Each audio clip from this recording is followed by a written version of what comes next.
Bu 5 ta narsa bilan chaqaloqni cho'miltirish umuman qo'rqinchli emas. Onaga qulaylik, bolaga esa zavq. Cho'milish uchun kerak bo'lgan barcha narsalarni bitta to'plam qildik. Domda turasizmi yoki hovlida farqi yo'q. Mobil ixcham yig'iladigan tog'ora har doim asqotadi. Suv harorati 36-37 gradus bo'lishi kerak. Suvni esa tirsak bilan ko'rishga hojat yo'q. Suv uchun maxsus termometr yoki tog'oraning o'zidagi termometrdan haroratni o'lchang. Odatda chaqaloqni cho'miltirishni onalarning bir o'zi zimmasiga olishadi. Ham yuvuntirish, ham bir qo'lda ushlab turish juda ham mushkul. Bunday vaziyatlar uchun maxsus o'rindiq. Chaqaloq sirpanib ketmaydi va onaning qo'llari bo'sh bo'ladi. Agar sizda tog'oraning o'zi bo'lsa, maxsus podushkalar bu vaziyatda sizga yordam beradi. Maxsus machalkalar cho'milishni yanada osonlashtiradi. Bu o'yinchoqlar bilan esa cho'milish yanada qiziqarli va yanada zavqli bo'ladi. Svitilligimiz esa juda ham ajoyib. Cho'milish bu bilan yanada qiziqarli. Vannaning o'ziga yopishtirish uchun maxsus o'yinchoqlar va o'yinchoqlar uchun organizer.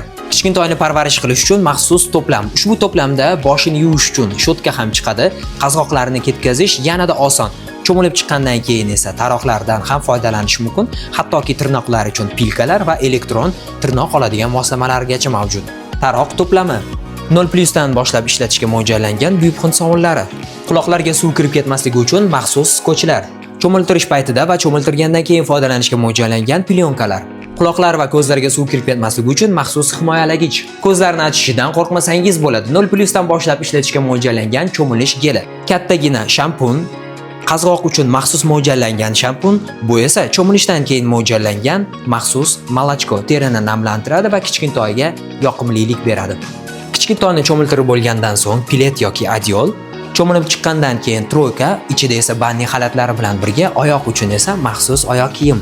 Quloqlarni tozalash uchun esa maxsus paxta tayoqchalari.